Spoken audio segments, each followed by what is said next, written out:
This is 6 Minute English from bbclearningenglish.com.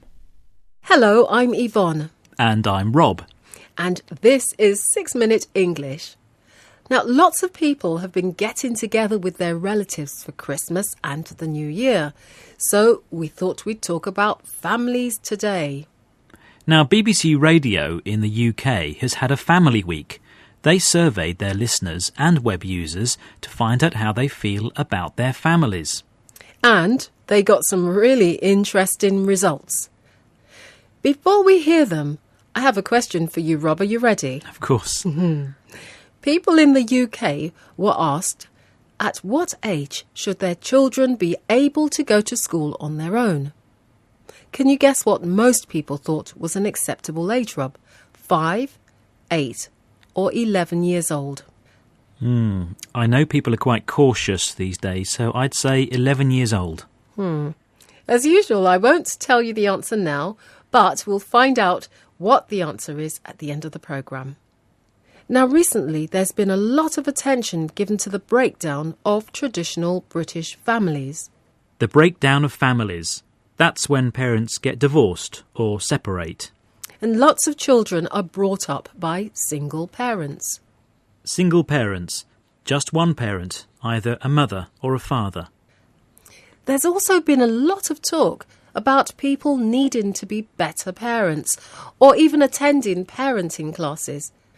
But despite the negative view of families we might read about in the newspapers, most people said that their families make them happy. People were asked which of the following things made them most happy: family, friends, job, or hobbies. Now, families came in at almost 80%. Friends, just over 60%. Next came hobbies. And last on the list of things that make people happy were their jobs. Only about 25% of the people surveyed said their jobs make them happy. Interesting. One of the most surprising things was reading about how people felt about staying together if they were unhappy in their marriage, but they had children. Would they stay together for the sake of the kids? For the sake of the kids. If you do something for the sake of something, you're not doing it for yourself. You're putting other people's needs and feelings first, even if you're suffering. Here's Radio 5 Live's Chris Warburton. How many people said they would stay together for the sake of their children? 40%. Nearly 2/3 of you think it's better not to stay together for the sake of the kids. So Chris Warburton says 2/3 of people from the survey think they shouldn't stay in unhappy relationships just for the sake of the children. Perhaps that's because there are many happy single-parent families. It's not unusual anymore for children to grow up in single-parent families. It's socially acceptable in modern Britain. Now, here's an interesting statistic. A large majority of people said they'd report a relative to the police if they found out their relative had committed a crime. Here's more from Radio 5 Live's Chris Warburton.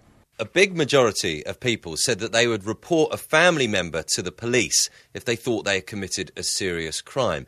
84% of people are prepared to do that, even if the consequences were pretty tough. 84% of people said they were prepared to tell the police if they found out their relative had committed a crime, even if the consequences were pretty tough. Pretty tough, that's relatively severe, like having a large fine or going to prison. People were also asked about their family secrets. You may have heard the phrase skeletons in the closet. Those are uncomfortable secrets which people try their very best to hide. And most families have a few skeletons in the closet. The BBC's Stephen Chittenden found out about some of the secrets people knew about their family, but would rather others didn't know. Rob, you may have to help us out here with some of the words and phrases we hear. My brothers and sisters don't know I'm adopted. My brother-in-law pawned his mum's engagement ring. My nan votes... This is not all from the same person. My nan votes Tory. So we heard, my brothers and sisters don't know I'm adopted. OK, well, if you're adopted, you don't live with your biological parents. Other people become your new parents. And My brother-in-law pawned his mum's engagement ring. The sister's husband, my brother-in-law, gave his mother's precious engagement ring to a pawn shop in return for money. And this one was odd. My nan votes Tory. That person's grandmother voted for the Conservative Party. Of course, that wouldn't be a secret for all families. OK, thanks very much, Rob. Now, do you have any skeletons in your closet?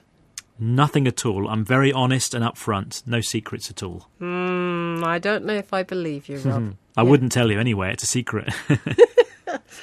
And the answer to our question, what age do most people think it's appropriate for children to go to school on their own? And I said 11 years old. And you're right, Rob. The largest number of people from the survey think that children are ready to walk to school on their own when they're 10 or 11. Thank you, Rob. We hope you've had fun with us today on 6 Minute English and that you'll join us again next time. Goodbye. Bye. That was 6 Minute English from BBC Learning English.